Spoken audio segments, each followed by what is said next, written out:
தளபதி விஜய் அவர்களின் ரசிகர் மன்றமாக இருந்து மக்களுக்கு சேவை செய்து மக்கள் இயக்கமாக நற்பணி இயக்கமாக மாறி மக்கள் இயக்கமாக இருந்து இப்ப தமிழ்நாட்டு மக்களின் நலனுக்காக தமிழ்நாட்டு மக்களின் தலைவிதியை மாற்ற போகும் எங்கள் தளபதியின் தமிழக வெற்றி கழகத்தின் முதல் மாநாடு வருகின்ற 27ஆம் தேதி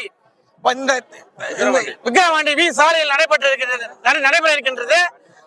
அதுக்கு பந்தக்கால் நடும் விழா மிக விமர்சையாக எங்கள் பொதுச் செயலாளர் அவர்கள் தலைமையில் சிறப்பாக நடைபெற்று முடிந்திருக்கின்றது. இந்த லஞ்சம், ஊழல் அனைத்தும், கஞ்சா, மது அனைத்து பிரச்சனையிலிருந்து விடுபட வேண்டும் என்றால் எங்கள் தளபதி தலைமையில் தமிழக ஆட்சி நடைபெற்று தீர வேண்டும். இளைஞர்களின் இதயம் இன்னைக்கு பாத்தீங்கன்னா 25 வயசுல இருந்து 16 வயசுல இருந்து இல்ல, பிறந்த குழந்தையில இருந்து 40 வயசு வரைக்கும்